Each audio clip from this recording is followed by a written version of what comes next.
Hey, this is Fred Jackson of the Seattle Seahawks, and you're listening to the Fantasy Footballers.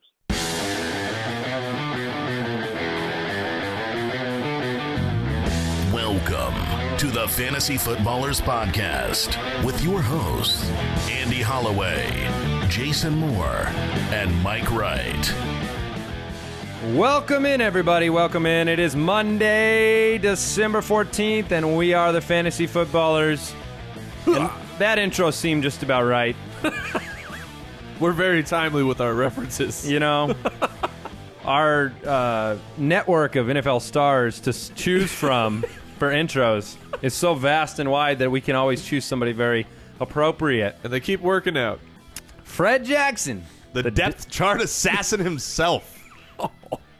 What a ridiculous Sunday. What a ridiculous Sunday. I agree. It was raining outside here in Arizona, which is a rarity. Well, because it's not raining.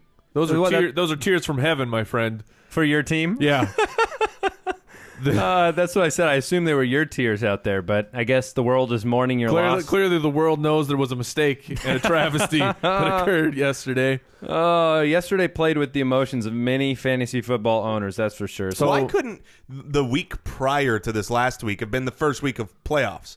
Because we talked last week. There was almost no injuries. You jinxed it. Last week, and now it's like, okay, it's playoffs. This is really when it gets serious. Gotta win or I'm out. And it's like half of teams lost half their roster.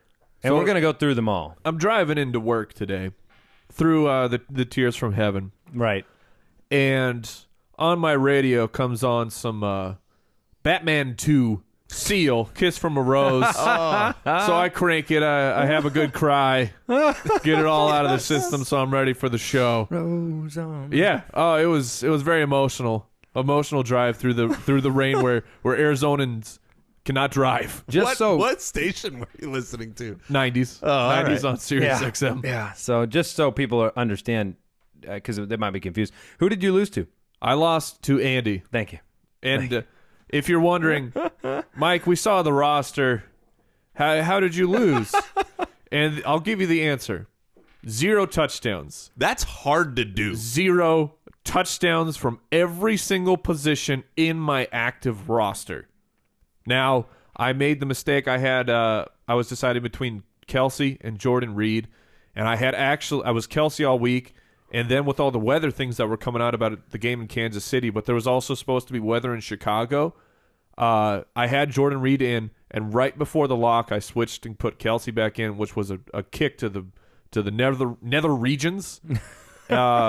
Fortunately, that did not cost me the game. But my logic was, well, if it's so bad in Kansas City, maybe they have to keep the passing short and get Kelsey more involved, which was not the case. You know, I hope people appreciate seeing the fallout of our own matches a little bit, because I'm sure they mimic their own feelings. I mean, the Rawls injury, we'll get to that. He's on my team. I won despite it somehow. We'll go through them all, but I want to let people know what we're doing today. We're going through the StudMuffins and the pooped in their big boy pants, breaking it all down, probably mostly reacting to what has taken place. There will be waiver wires.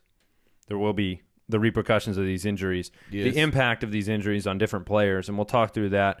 And then we'll preview the Monday night game tonight, the Dolphins and the Giants, and we'll answer some mailbag questions. If you want to get a hold of the show, you can do so on Twitter at the FF Ballers. Visit the website, thefantasyfootballers.com.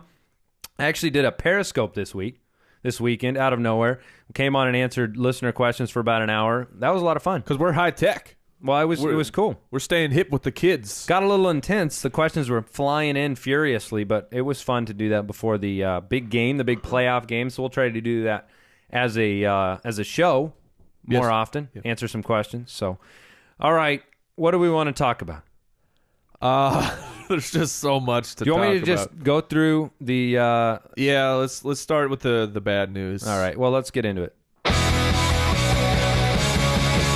Weekly Rewind. All right, let's recap this, guys. Thomas Rawls, out for the season, fractured ankle, had Cleveland next week at home. Juicy. You know what that feels like? He was on a monster tear. What was he, 6 for 44 or so? I think he ended as the leading rusher despite one drive. I mean, he was just destroying. And so Thomas Rawls, the fallout, where do people turn? Are they signing somebody else? Yes. No, you keep going with Rawls. Well, I mean, can they bridge the gap to Lynch with DeJuan Harris or Fred Jackson, the depth chart assassin? DeJuan Harris and Fred Jackson actually outsnapped DeJuan Harris, but Harris had more touches. And now there's just the rumors through the Twitter sphere that they're going to try and get Lynch back. Yeah. So if he's on your waivers, pick him up. I saw no possible future where this would happen, where Lynch would be back before the playoffs, but we could be there. All right, we're keeping the funeral march going because Andy Dalton done in a terrible way for fantasy owners, out after the first drive, I believe, and after a turnover, so he lost any points that he already had. 0.7 points in our league. Brian Hartline, gone for the season, was having a huge day, very good day. Had concussions to Eifert and Brian Hoyer. Yep. So they're gone for now. I know we have to monitor Eifert, and he was already recovering from one, right? Well, I don't know if it was actually concussion, but it was a stinger. Okay. I don't know if he was in protocol or not. LeGarrette Blount. Hip injury. Not so hip for fantasy owners who started him. No. Do we know anything else about that injury, or are we waiting for reports today? We got to get reports. TJ Yeldon. Knee. Probably going to miss a week? Yeah, he was in and out, but I believe he did not finish the game, so it's... Probably. Vincent Jackson. Yeah. Or did you have more to add to Yeldon? For Yeldon, Denard Robinson came in and tore it up. Yeah. So... compared that's a tough thing, yes. Compared to what Yeldon had done throughout the season, Denard Robinson had a and pretty good game. We've seen that Robinson can do that in somebody's absence. He can come in and he scored a couple touchdowns, I think, and played very well. Hold on, I'm pulling up what he did. Okay. Yeah, the bad news about losing, all these running backs is you have running backs that are on your playoff roster that go down. The good news is there will be a lot of people to pick up to play in a pinch. So I'm going to 14 for 75 with a touchdown. Yeah. And a 12-yard catch. I mean, that's... The only thing I'm wondering about that is just the matchup. I mean, the game was out of hand. The game was over. But yes, you are correct. He's shown it. All right, Greg Olsen and Jonathan Stewart both left early in that game. Olsen went down right before halftime. Oh, that did not look good. It didn't look good, but then he was up on the sideline running around. Just didn't go back in because they didn't need to. Same thing with Stewart. Stewart hurt his foot. Yeah. The reports right now are that he's fine, but you have to wonder if the wear and tear is going to arrive for him, and if they're going to give him some time off for the playoffs. Speaking of... Not that I have a choice. I have of to play Stewart, as a quick aside of how my morning started, and you're watching... You got all these games on in red zone, and they always cut to big plays. First cut was Jonathan Stewart's 40-yard run or so, and then, which you're saying this because he was on my team. Yeah, it followed up by a touchdown, and then I flip on the Steelers. I'm like, okay, Antonio Brown, we're in red zone. We got a catch, and down at the 2. It is and that's how my day went. Well, it's an up and down thing. People need to know that even the beard experiences pain. Yeah, it's. So not good. Vincent Jackson went out. We're not sure if this is a re-aggravation of the knee injury he had before. If it is, he'll probably miss more time. Is this a bump up for anybody or just a negative for the offense? Because we didn't see... Evans targets. Yeah, Evans targets. We didn't see Austin Seferian-Jenkins benefit from it in this game. Everything played out to where I thought it would with Austin Seferian-Jenkins. The game flow, them passing, except for the part where he produced. That part didn't play out as well. The opportunity sure was there. It was. So, Andy Dalton, how does that injury impact the skill position players of Cincinnati? Everything. Everything is terrible. You have to downgrade. You had Marvin Jones, who was kind of a flex fringe guy. There's no way I'm starting him. AJ Green, I suppose you're starting him because we at least saw the touchdown. But we've seen Des Bryant with subpar quarterback play and what can happen. So for now, you got to start him because we saw something happen. It could be a bump up for Jeremy Hill. I mean, you have to. It could be. Well, I'm just saying, if there's one guy that I look at and I go, hey, this could be good news for, or at least not bad news. If you're the Bengals, you have to focus now on what you need to be a winning team, and that's a defensive move the ball, keep the clock, going, slow the game down, run the ball type of game, and that's that's Jeremy Hills, and that's playoff football, and that's cold weather football. So it's a good time for that to come through, although he did stink this last game. Well, the running backs stink because there was a game flow. The Bengals just were pass crazy they were playing behind the entire game. And unfortunately for the Bengals, next week at San Francisco, which on the surface you're like, oh, San Francisco is bad. They've been better, especially at home. San Francisco has been a decent defense. Where were they this week? They were in Cleveland. How'd the running backs in Cleveland do against San Francisco this week? How did Crowell ran like crazy. What we've talked about, San Francisco on the road versus San Francisco at home is a completely different team. And then week 16 at Denver. So not the best situation for a quarterback who has no experience to come into. Well, you got three variables that work against you there. You got platoon between the two, so you don't know how that's going to shake out. You got a new quarterback and a new offensive situation, then you're going on the road there. So, yes, the potential's there. I agree with Jason actually a lot, because if you want to manage the game and you want to manage A.J. McCarron, you need to have a running game, and sure. You need to force feed that running game. Yeah, and I agree they get the biggest bump. Sure. Eifert will still be Eifert, but he needs touchdowns. And so if they can't get into the red zone, then Eifert will struggle. All right, anything else we want to talk about out of the injury fallout other than a heartfelt sadness and apology to everybody? You know, there were owners that tweeted us that it was the Dalton Rawls. And if you had Dalton Rawls, both those guys, at least with Jonathan Stewart, he had a great first half. Yeah, fantasy etiquette on injuries. Yeah, that's what I said. Give me a break, football players. If you're going to go down, fracture your ankle in the fourth. Yeah, this is fantasy football. Do you not understand how that works? Well, a guy in our league had Eifert and Dalton, and we just were feeling so bad. And he might he has a chance to win. He has a chance to win. All right, let's go ahead and move on. This week's Fantasy Stud Muffins. All right, before we get to the Stud Muffins, we want to give a big thanks to the sponsor of today's show, makes our show possible, PokerStars.net.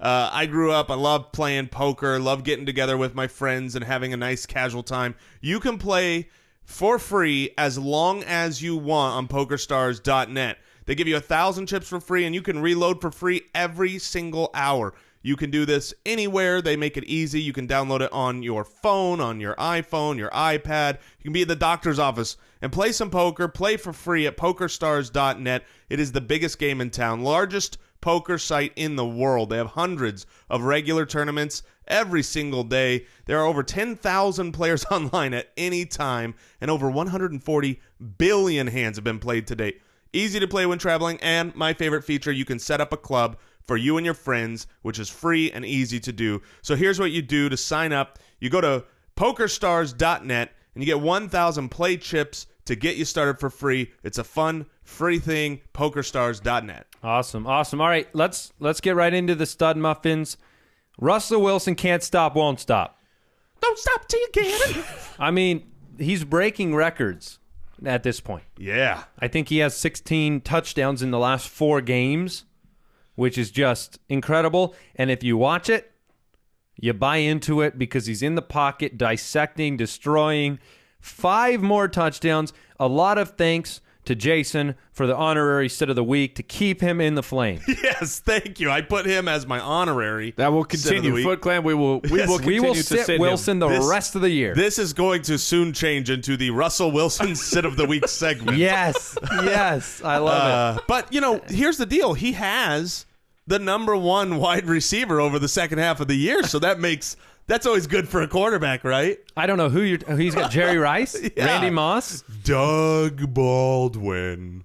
Unbelievable. Your start of the week, Doug Baldwin. 3 more touchdowns. 3 more. I mean, the guy is deep in the fire. If you saw I don't know if you saw the highlights from that game or watched that game. The last Doug Baldwin touchdown, I've never seen a player more open in my life. It was like he ran a post and the defender ran into the stands and he just broke into the middle of the field. And I wonder if Russell Wilson just said, all right, he just hook shotted it to him. Doug Baldwin is full on Targaryen right now. That's the level of fire. The level of fire that is happening with Doug Baldwin. It's unstoppable. And I said it last week. I said, well, at some point you can't just put up 45 touchdown a year pace, right? Yeah. Well, eventually he might stop. Well, that's the great thing. If he just keeps this pace up, at the end of the year, he won't have 45 because the first half of the year was bad. So it'll be like, yeah, that was a good year. But the matchup next week at home against Cleveland. Well, Come on. You want to know what helps, though? Is over under 3 more. Well, with Rawls going down, I mean, that is only beneficial. Well, it hurts the offense. You have to realize that it does. I don't think it's beneficial. No. I would count it in the negative category. No play action pass. I agree. But he's playing so well right now. So he is. He's on fire. Russell Wilson, 23, 292, 5 touchdowns. Probably your best start at the quarterback position right now in the playoffs. He's the best start next week. I can guarantee he's going to be at the top of my list against the Browns at home. Cam Newton carved him up, 15 for 265 and 3. A couple incredible throws, and Jason and I were talking about this yesterday in the car. Really a very capable wide receiver core at this point with Olsen, Corey Brown, Ted Ginn getting deep, Devin Funchess, Jericho Cotchery possession. It's turned into something, he's turned them into something valuable. There was a great catch by Philly Brown on the sideline yesterday on this back foot fall away laser beam that Cam Newton keeps throwing. I would not want to be a Carolina wide receiver. I would be so afraid of that. Did you ever watch? Those footballs come like they're shooting out of one of those those shirt cannons that they shoot to the upper deck. And I'm 5 yards away from them. Yeah, he. Did you guys ever see the Brett Favre returns to Lambeau special they did on NFL Network?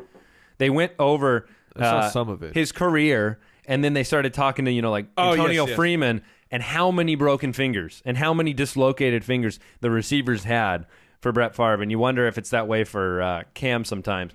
But amazing game for Cam. Has the Giants next week. So these two on-fire quarterbacks just get great matchups again next week.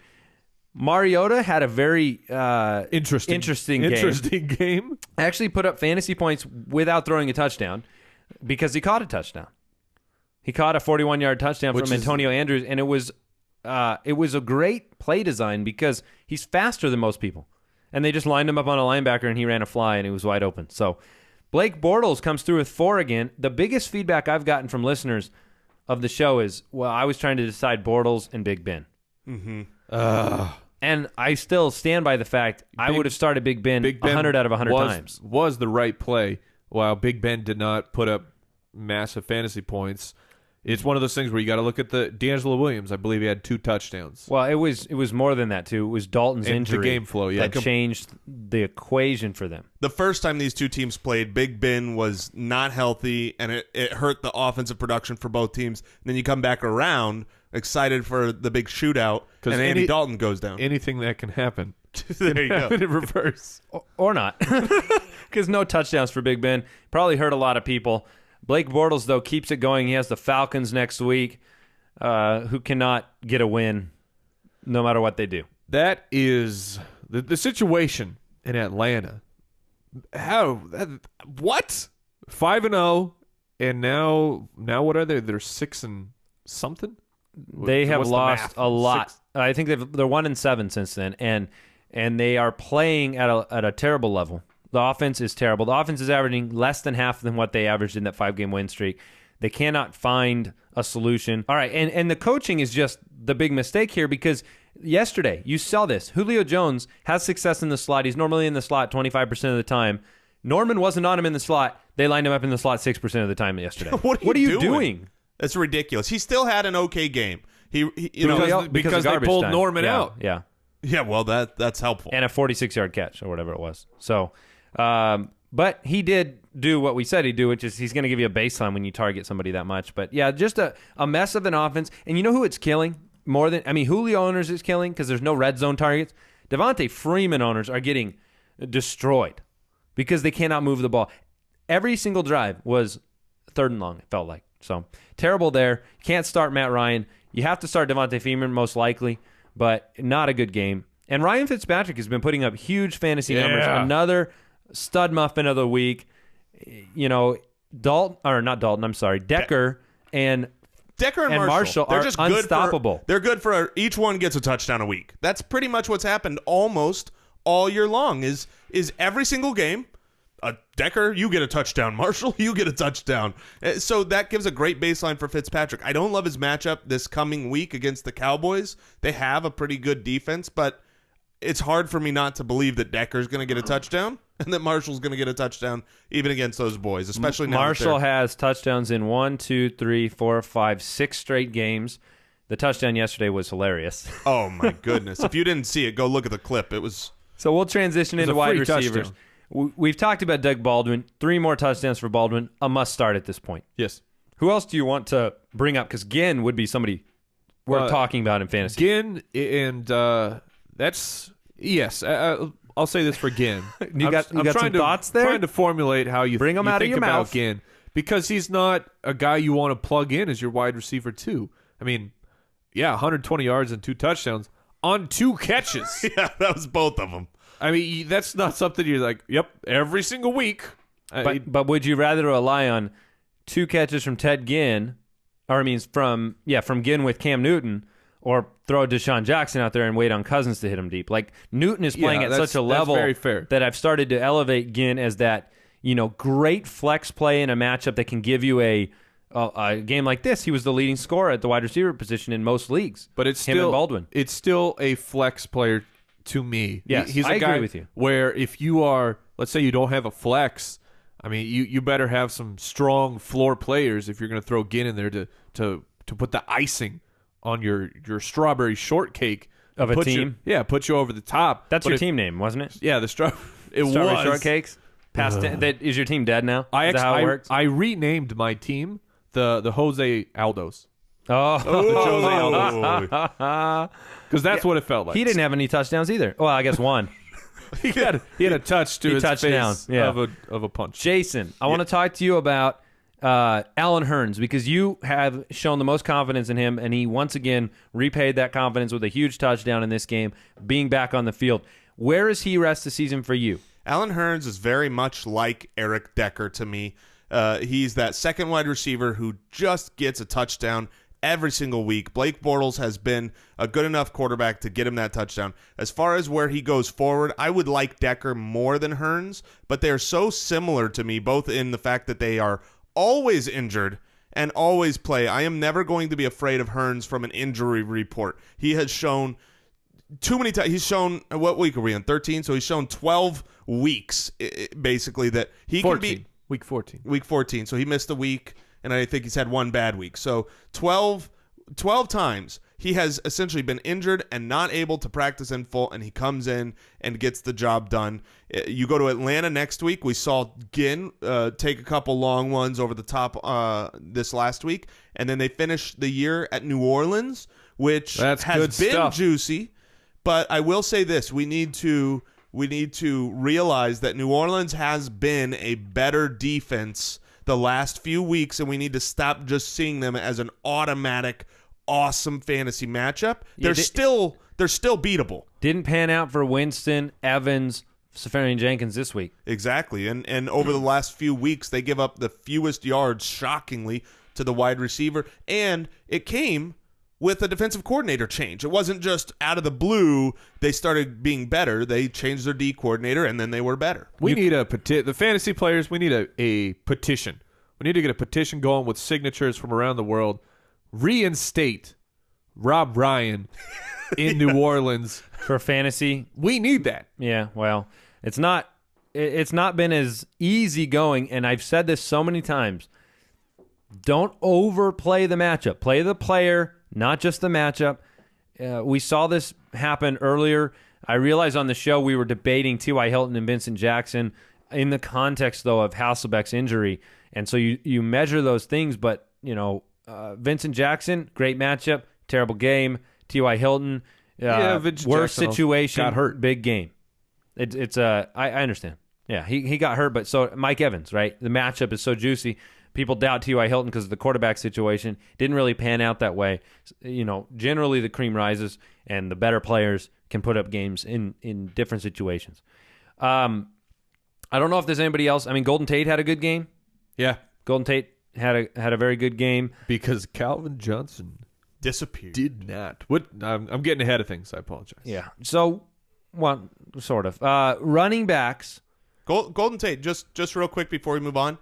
9 catches this week, 8 catches, 7 catches, 8 catches. That's receptions, not targets. That's Jim Bob Cooter coming in and the offense changing again. I mean, that's fantastic. And so he's got a decent floor there where you know you're not going to get nothing. And now he has 3 touchdowns in his last 3 games. So I also want to kind of emphasize my growing affections for Randall Cobb because of the play calling changes. No, seriously. That's growing since when? Since Sunday? Since Mike McCarthy was made the play calling, which was Sunday. Because funny we're talking about dropping him last week. Yeah, he said to me before the game that with Mike McCarthy going, Randall Cobb is someone really interesting to watch and see how it pans out. Well, him and Lacey both, because when McCarthy was the play caller, those guys had a more integral part of the offense, and now you saw Cobb come out and have the higher volume of catches. Cobb never had the guaranteed touchdowns, but if he's catching 4 a week, he's useless. If he's 8 or 9 a week, he has a role, and then he has the potential of the touchdowns too. So I am encouraged is a much better way. Yeah, Growing good. affection is the wrong word. Encouraged by Cobb, encouraged by Lacey. I told a lot of people to start Lacey this week because of the switch over that seemed to happen with McCarthy's attitude toward him.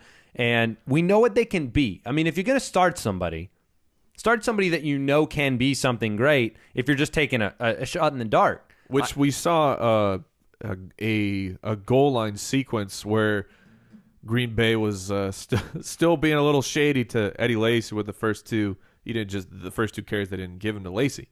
So, I mean, Green Bay. 24 for 124 and a touchdown for Eddie Lacy. 1 for 24 in the air.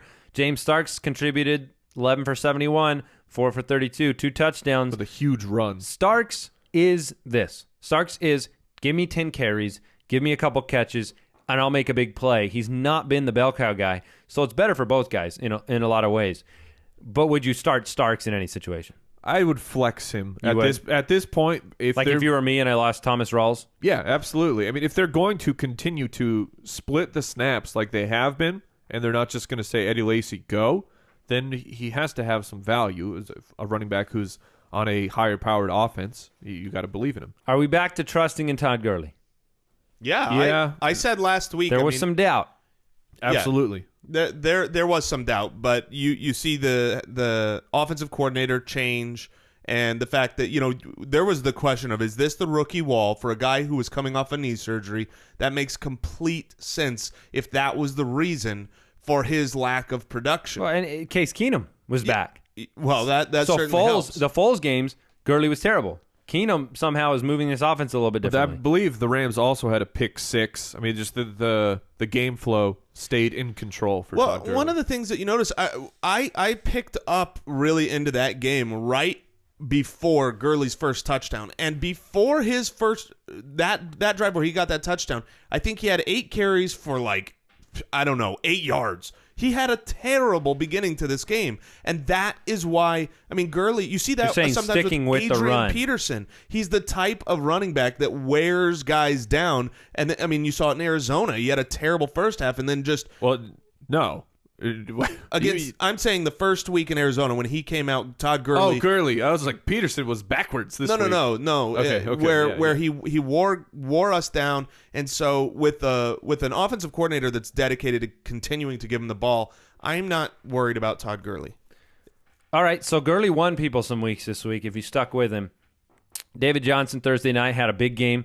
Could have had 2 touchdowns that game, ended up with none, but he still had a very solid game. D'Angelo Williams gave you a big game this week. Bilal Powell was very valuable for you again in PPR leagues. 3 for 36 only on the ground, but 5 for 46 and a touchdown in the air. Big third down plays. It seems like Powell comes through. He's a flex-worthy type of guy. Him and James Starks, pretty much the same type of situation and for me. Especially this coming week, I think it's going to be better for Powell. I'm sorry, I'm thinking of the championship week 16, when they're facing the New England Patriots. And they might be catching up. Yeah, game flow is going to be very good for Powell. So good stash right now. That's going to be a heck of a game, by the way. Yeah. Because it's in New York, and New York getting Revis back, played very well on defense. The way that Fitzpatrick's playing right now, I think the Jets will have a shot in that game. Massive playoff implications from that game. Yep, absolutely. So let's move on. Tight ends. We got to get into our poop section, by the way, very soon. Yes. not every show has a poop section. We are a unique show. That was one of the requirements to get Mike to stay on board with the show was we have to have a segment that is about... that talks about his team. Yeah. I put my foot down. Snap. I put my foot down. I said, look, I'm hitting the bricks unless we talk about BMs. That's Mike for you. You know what's kind of funny? There's like a weird small amount of people who just for some reason really want you to shave your beard. Really? Just for no reason other than they don't like beards. They're beardists. You can include my daughter in that. Really? Yeah. Oh, of she course. wants you to? Yeah. Oh, that's the one that could get it done, though. Nope. Forget these fantasy owners. He hates his daughter. Yeah. I'll just shave my beard. I'll throw you out of the house before I shave my beard. her head. Oh, family life. I will offer her that deal. Yeah. The trade? I will shave my beard if you shave your head. And what if she says yes? I would never let And then her she'll shave be my like, head. You're like then that. she'll be like, Daddy, why are you living in a different house? Because your wife will see your daughter that day, and you'll be like, you'll walk out with a clean face. Your daughter will walk out bald, and you'll be like, we made a trade. Yeah. And she'll be like, I'm gonna trade you. It's V for Vendetta. Yeah, that's what what's your daughter? 6?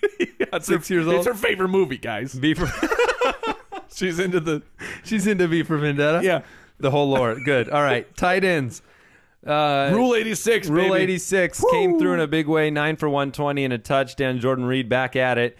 We actually have Rule 86s here because Zach Miller also had a great game, also number 86. Whoa. So, I mean, and he's a guy that's been coming on hot, and Martellus Bennett is gone. He was a flyer for us. He was that. He's interesting. Bennett's gone. I made a post that said I thought Eddie Royal might have a big role towards the end of the season because of the loss of Marcus Wilson now on IR and the loss of Bennett. In this game, Zach Miller played a big part. Gary Barnidge came through again, 5 for 84 and a touchdown in the better managed Cleveland Brown offense. Yes, they were playing the 49ers and they could run the ball, but hey, Gary Barnidge is pretty darn solid. Robert Gronkowski, have you heard of him? In a surprise. I went against this show in my league because on this show we said verbatim, if Gronk plays, you start him, which thankfully, if you follow that advice, it was good advice. It was good advice. I didn't. I did not follow the advice. I was thrown off by Mike having some Thursday night guys that didn't do so good, and I was terrified about not playing ASJ in the morning, and I kept waiting. The reports on Rob Gronkowski were like, will be active, role limited, maybe ready to play, maybe not. And it was too frightening for me. And I even went out. We'll be ready if needed. I went out and I signed Will Tye for Monday, just in case, but I didn't have the guts to go through. And I didn't need him, thankfully, because that would have been heartbreaking to lose without Gronk or with him on your bench. And I'm reminded of, with the Gronk play, a similar situation I was in a couple years ago with Jimmy Graham. So exact same position when he was on the Saints and he hurt his foot, I believe it was, and there was all these weeks of maybe he's going to play, maybe he's not, only in certain situations. And then he was basically only coming in for the red zone and catching touchdowns. But and we kind of had that rule back then. Well, if Jimmy Graham is playing, you got to play him. But he had a few times where he came out and he just sucked. So I don't blame you at all for not wanting to play him. Did you want me to play him? Yes. Okay. I did. That explains it. Yeah, because I figured you might want the chance at a 0. Yeah. Because you never know. So let's go ahead and talk about the guys that let you down to depress you. Pooped in his big boy pants. I feel like this segment right here needs to be one part condemnation of the player on behalf of our listeners so that we almost take it out on them, so that you can have that vitriol, get over your loss. Yeah. And then one part, we need to make this useful. Maybe for owners that are still alive. And I would say one part love for the listeners because a lot of listeners had these guys and lost their playoff matchup because of this list of poopy pants fellas. And so I just want to say to the listeners that might have had that. PPFs. Yes, the listeners that had these bad breaks this week, kudos to you guys for still listening, for still caring. It is for soon for everybody. A month from now, it's going to be time to be preparing for next year. So we'll do everything here. I thought you were going to say it's time for pants. It'll be Game of Thrones time. Oh yeah. That'll be there as well. All right. Well, we know Andy Dalton let you down. There's nothing you could do about it. Pat yourself on the back because you didn't make a mistake. You just played Andy Dalton. It was a matchup that I liked. I played him in our listener league, by the way. I lost in the first round of the listener league thanks to Andy Dalton. So, and a little bit of Jonathan Stewart not playing in the second half. That was unfortunate, but I'm out. So it's going to be a listener this year that wins the listener league. All right, Matt Ryan, terrible game. Hopefully you didn't play him. Phillip Rivers destroyed at home in Arrowhead against Kansas City. And Big Ben was the big story because he no touchdowns. No touchdowns. He had 30 for 282. They didn't need it. They didn't need to go deep to Latavius. They didn't need to play they were wasting the clock out, and they were having success doing it. So from a fantasy perspective, let's talk these last two guys, Phillip Rivers and Big Ben. Because you have said, Andy, in the past, and you did give yourself some time to say, well, let's wait and see how this week turns out, but that you would play Big Ben this coming week in Week 15 against the vaunted Denver defense. And so now we've got Big Ben showing against a good matchup when it wasn't needed and they didn't need to air it out. It wasn't a good week at all for Big Ben. He crapped the pants. So this next week, do you have confidence starting him over a Bortles or even him over a Rivers at Miami? Yes, I think so. I do. I've taken some time to think about that. I knew that question was coming. There are a couple of matchups that I would definitely think about it long and hard, depending on what you need. But you didn't see, Derek Carr still had 2 touchdowns this past week against Denver. Yes, it wasn't a huge game, but it was 2 touchdowns. They won the game against Denver. Brock Osweiler is being exposed a little bit, as are the Droposauruses that he's throwing to. But there's still potential here for Big Ben to have a big game and need to have a game through the air. So would I start him? Yes. If I had a better, would you start him or Matt Stafford? Stafford had a bad game. Matt Stafford's playing New Orleans, and there's going to be people saying the juicy matchup. They'll see the numbers. Gotcha. When you said that, I was thinking Matt Ryan, and I was like, "What are you talking about?" I wouldn't start anybody. That's actually a great question because to me, Matt Stafford or Big Ben is in question. I would not want to start Big Ben in the playoffs. I want a guy who's got the chance for a real high production game, and Big Ben obviously has a chance because they're fighting for the playoffs. Yeah, Steelers are. But I think that's going to be a low-scoring game because it usually is against Denver. So I would rather play some other guys in better matchups. So you'd play Bortles against Atlanta? Yeah, I would play Bortles Big Ben? Bortles for sure. I would play Bortles. And I would probably... the Denver game is in Pittsburgh. I want to throw that out there. I would probably play Stafford as well, just because of the volume of points that will be scored. And I want to remind people, too, Big Ben, 456 yards against Seattle. Yeah, it's not outside the realm of possibility. Brady had 3 touchdowns against Denver. They're tough decisions. But that's a big difference because Seattle's had that happen to them by several different teams. Denver has not. Seattle's defense has definitely the same publicity machine that Denver's has, but Denver doesn't. Denver's a way, way better defense than Seattle. Seattle right now is winning with their offense. But Brady put up good fantasy numbers against them. That was the one and only game this entire year where you could say good fantasy numbers came against them. And I'm not going to blame anybody for choosing a different option. If you are the far and away, let's say you're the far and away favorite in a matchup this week, who would you rather play? Would you rather play Big Ben or would you rather play the Bortles Stafford? Probably the Bortles Stafford in either situation. Okay, that's fine. Is Bortles coming off of 2 or 3 monster games? I think 2. Several. So he's heating up. I think he's moved beyond our NBA Jam references. Blake Bortles. I think he's pretty much. He's a top. He'll end up now a top 5, 4 or 5 quarterback Bortles on the year. If you're in a 6-point per passing touchdown, he was already the 6th ranked quarterback. And that's 3 weeks in a row that were really hot. Yeah, go with Bortles. All right, we got to move on. Running backs will let you down. Latavius Murray, I think we didn't have high expectations for any Raiders. They had 12 yards in the first half. That says about it all, which means their second half was all right. Right. Because, Derek Carr ends up with 200 yards and 2 touchdowns and a half. The game was a lot different in the second half. Yeah, and then Jeremy Hill, we talked about it. After a 22-carry week last week with a touchdown, he only had 7 for 16 this week. Did not go their way.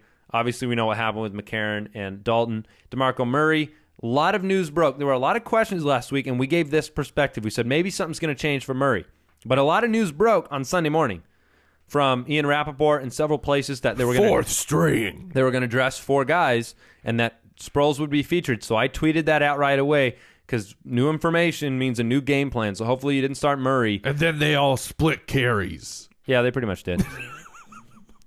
They pretty much did. CJ Spiller didn't do anything. That brings up I'm going to mention him, Tim Hightower. Yeah, I don't know if did he have a big enough game to be a stud? He was definitely a fantasy stud for people that needed him, had Ingram go down, and played him. You saw what we had been kind of talking about, that CJ Spiller had already had plenty of opportunities this year to be the guy, and they chose not to because of fear of pass protection.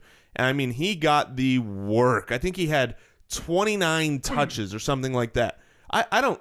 Hightower? Yeah, Get Hightower. the number right. Yeah, Get the number right. All right. Let's get that number right. Let's see. 28 attempts. 28 carries and a catch. So I got the number exactly right. 29 touches. Better to be right. For Tim Hightower. And so 3 a carry. Plus didn't run well. Nope. And he got a touchdown. But volume. I mean, that's what you want. Yeah, you've got the guy here that is coming into the Mark Ingram role. He is not anywhere near as talented as Mark Ingram. But if you've got, he's on waivers still in 60% of leagues right now. So grab him. He'll definitely be on the list because he's going to get the carries and the touches and the role that you're looking for. Yeah, if you're a Rawls owner, that's a guy you can sign. And we'll talk all about waiver wire pickups tomorrow when we give you our kind of detailed list about those guys, and we'll get to hear some injury report updates today, which will let you know where guys are going to be. Spiller's not long for New Orleans. He won't be back. I have no doubt he'll be gone. Char West had 10 for 54, which I guess puts him in the poopy category if you were counting on him. He had a 57-yard touchdown called back thanks to a Travis Kelce offensive pass interference penalty.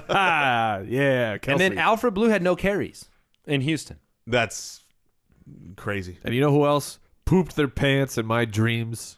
I don't know, but I'm guessing you're going to tell us all about it. The big salad. Oh, for sure. What a letdown from Sean Drone and San Francisco as a whole. Come on. You're playing against Cleveland, the worst rushing defense in the league. Get it together. Yeah, they didn't. Did Garbage. you see Johnny Manziel hit himself in the head with a tablet? I did. Because he was mad about a pick. Are you kidding me? I got to look that up. And then when Mike Patton was asked about it, Mike Patton said he beat me to it. He said, when you make a boneheaded play, that's fine. Go ahead and do that. Well, Mike Patton, he's a professional wrestler. So I'm surprised he didn't come in with the chair. With the metal chair. Wide receivers. Hey, guys, how'd Amari Cooper do? Just worse than Michael Crabtree. He did just worse than Michael Crabtree is 4 for 19. Yes, 4 for 19 yards. He caught the ball 4 times. So these were my sit of the week. And this brings us back around. Antonio Brown, Martavis Bryant. Yes, exactly. I mean, you have 2 quality receivers here. One of the best tandems in the league that gets shut down by that Denver D. So hopefully you didn't play him. We said to sit them and play almost anyone over them. You're not sitting Antonio Brown, are you? No. And Big Ben is better than Derek Carr. Yeah. Agreed. And you've got Martavis Bryant better than Crabtree, and you've got Antonio Brown better than Cooper. So, DeAndre Hopkins did not deliver for fantasy owners. Game flow, quarterback situation, 3 for 52. What's going on with DeAndre Hopkins? Well, first off, the Texans, I have no idea what was going on with their offensive protection schemes and play calling of, okay, Hoyer 7-step drop, gets absolutely smashed. You're like, should we do anything different, guys? No. We'll run that play again. 7-step drop, smashed. Brian Hoyer, I was talking to Jason. I said, this guy is getting the full-on Josh McCown treatment where he is getting annihilated. 7-step drop. 7-step drop. On every single drop back, he's just getting annihilated, and you can see the hits taking their toll. Eventually, he got concussed. But do something different. Since we're on the topic, breaking news, Brian Hoyer not expected to play this week. They're preparing for T.J. Yates with the concussion protocol going on right now for Hoyer. Now, historically, Yates has been dependent upon DeAndre Hopkins in the right way, so doesn't mean a downgrade for him. Jordan Matthews had a really bad game. I don't think anybody can count on him. We kind of hope he'd have a better game. Calvin Johnson, we talked about it. Horrible game. Des Bryant could do nothing. Well, no, he did some stuff, but that included dropping passes. Yeah, those happen when like the first 5 or 6 targets airmail you and you're just not expecting the ball to be there. Not a good situation in Dallas. And then Vincent Jackson, Emmanuel Sanders had very bad games. Is there anybody worth talking about, or can we move on to tight ends? Move it on. Charles Clay, if you expected him to have a good week, we told you it was an anomaly last week. Eric Ebron, 3 for 24. Austin Seferian-Jenkins. Is that the right number? 3 for 31? It looks right. Let's double check that. I think that's right. But For Charles Scott Chandler, Clay, nothing. Charles Clay, he must have had a situation with TSA and that invisibility cloak. Yeah. It was not allowed on the team charter this week. Yes, No. the reason why 3 for 31 seems wrong is because that is actually what he had last week, but it is also what he had this week. Really? 3 for 31. Exactly the same? Exactly, back-to-back weeks. I thought he had 4 catches, but yeah, he had like some first down catches, but not very targeted, not on the field as much. I'm curious what the snap count was for him, so we'll have to look at that. So, Monday night game, we're going to move on, talk about the Giants and Dolphins, playoff matchups in the balance if you're an Eli Manning owner, if you are a Odell Beckham Jr. owner, if you are a Ryan Tannehill, Lamar Miller, Jarvis Landry, and maybe Devontae Parker. I almost changed his name. Hey, by the way, what did you say about Devontae Adams? He stinks. He got benched. Got benched. Got benched for stinking Someone's too much. listening to the show. Mike McCarthy says, take a shower, you stink. I'm taking over play calling, and you're not a part of it. Yeah. Get on the bench. Good. I mean, that's what needed to happen. Everybody could see it. Yeah, well, he stinks. So, all right. Who is going to play the part of fantasy football hero in tonight's game? Is his name Devontae Parker? Is that possible? It's absolutely possible. Because I have to start him next week against Jason. It because is I don't have absolutely anybody. possible, and here is why. Because we have seen Rashard Matthews be successful and be a serviceable fantasy wide receiver. Devontae Parker is he's a more talented wide receiver who we have to assume, so that's the problem with this, is the assumptions that you have to make. He's a rookie, has done basically nothing. He has one play, really, the entire season, but it's December now. Does he know the playbook? Is he ready to go? And he's going to get the opportunity. And when you add up all those things, I think it's a safe assumption to say that, yes, he will succeed, and he should be a wide receiver too. You know who I think is going to have a really good game tonight that isn't – I mean, Odell Beckham, he's going to have a great game tonight, but I don't think that's that surprising. If you're out there – I mean, we're at Monday now where I think your lineups are pretty much set, and it's just a hope and a feeling. Yeah. And so if you are the Lamar Miller owner, I think Lamar Miller's going to go off tonight. I believe if you look at the New York Giants, they've given up over 100 yards in every week since week 5, with the exception of against New England, which chose really not to run the ball that game, and last week against the Jets, a good running team, but that was a game flow thing where they passed the ball. We talked about that last week. They passed the ball the entire game because the game got out of hand really quick. So Lamar Miller, I think, is going to get plenty of carries, plenty of work, and have a great game tonight. Miller is one of those guys that has the potential and has won people weeks in the past. And if they give him that many carries, it's a safe bet that he'll give you a good number. Eli Manning, do we expect him to produce tonight? What's interesting about this matchup is with both of these quarterbacks and both of these teams, you're expecting a big night. You're expecting a shootout of points, I would say over 50 points scored. Could easily turn into a game where only 30 points are scored. I lean towards the side of more points will go on the board, but because of Eli Manning's special ability to throw interceptions, and Ryan Tannehill's special ability to not even throw for 100 yards in this era of the quarterback, which is simply mind-blowing that he was able to accomplish that. That's a feat. In a victory, nonetheless. That is a feat. I'm the most dismissive of that game of anybody. I think it's a complete anomalous. Know what you had with Baltimore's offense being unable to do anything, save the game, preserve the game. Completely agree, but it's still a feat. It is a feat. That being said, only game of the year that Jarvis Landry laid an egg was last week. The entire season before that, he's had a baseline in a half-point PPR league of almost 9 points a game. Landry gets back on track tonight, in my opinion, as well as the offense can kind of do what it does, which hasn't been great, but for Landry and one other receiver, or Landry and Miller, it can be very productive. So I think Landry will get on. If you have him, I would be fairly confident in him tonight. Let's go ahead and move on, answer a couple of questions before we close out today's show. Mailbag.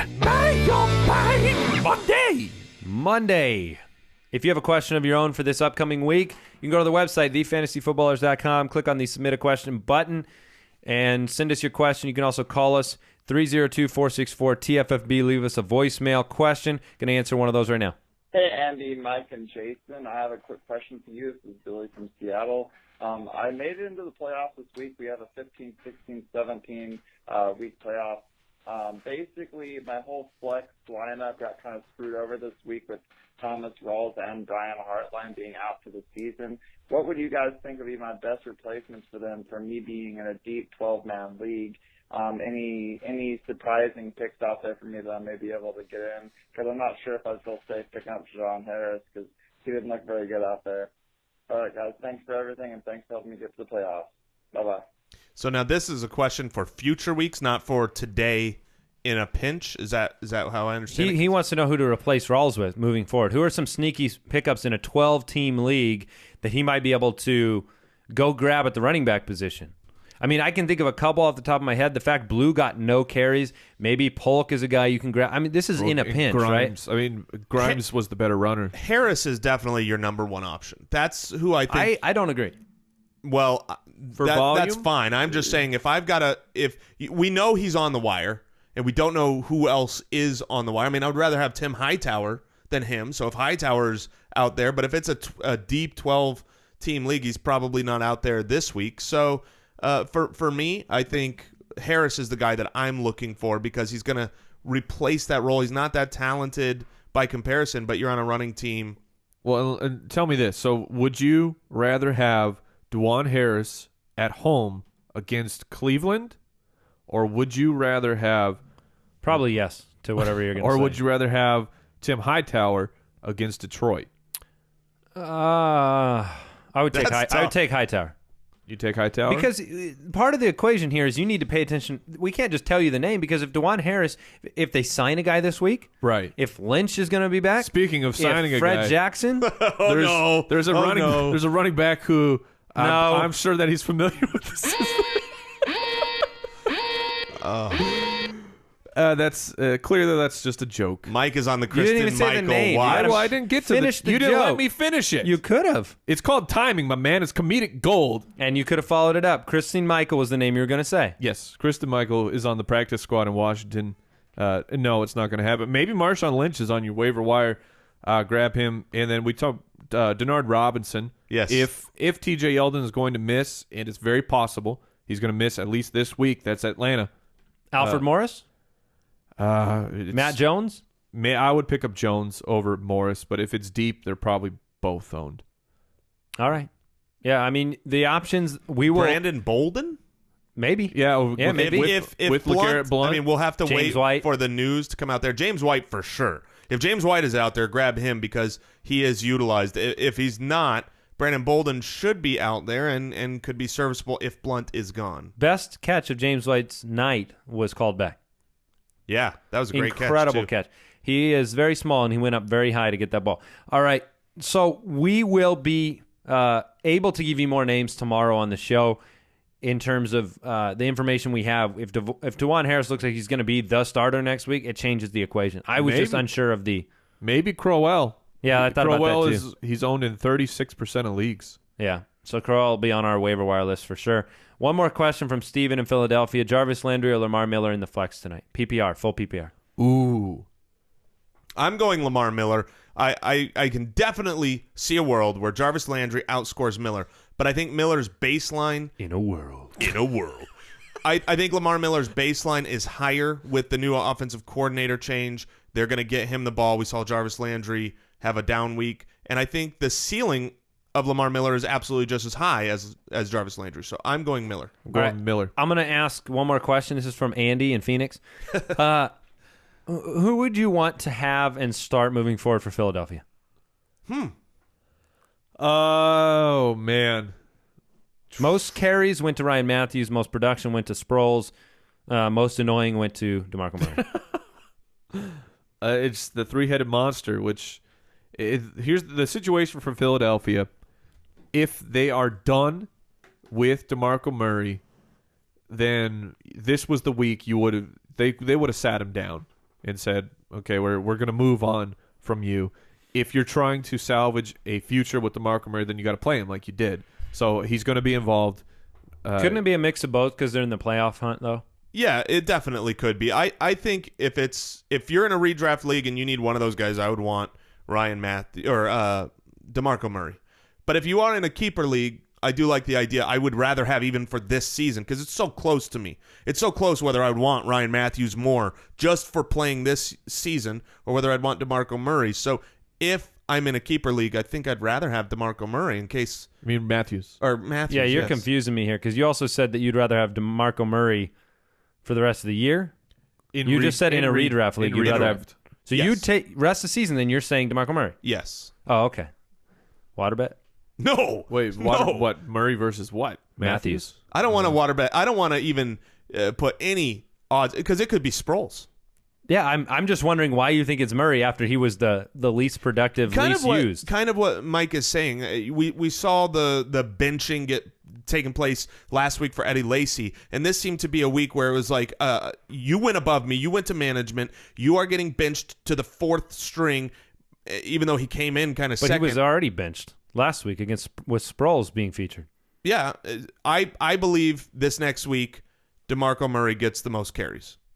How much do you believe that? Not enough to water bet. I'm just So making. you're giving advice to our listeners, but you're not going to put it on the line in a water bet, is what you're saying. That is just say that out loud. No, Say, that I'm is not going to risk. exactly what I'm saying. If you're listening to me, Foot Clan, I am telling you, you cannot bank on this advice. I did my best, You can't Mike. bank on any advice of anybody saying DeMarco Murray is definitely the guy, or Ryan Matthews is definitely the guy, or Darren Sproles is definitely the guy. Nobody. I'm going to make sure I get that cut. You cannot bank on my advice. That's what I want to. That's what I want to remember. Well, here. here's Hey, no. No, here's if you're so strong about it, you should water bet yourself. Well, that's ridiculous. Oh, is it? You're so confident. Water bet. We'll see you tomorrow, everybody. Goodbye. Thank you for listening to another edition of the Fantasy Footballers Podcast. Don't forget to visit us on the web at www.thefantasyfootballers.com and follow us on Twitter @TheFFBallers.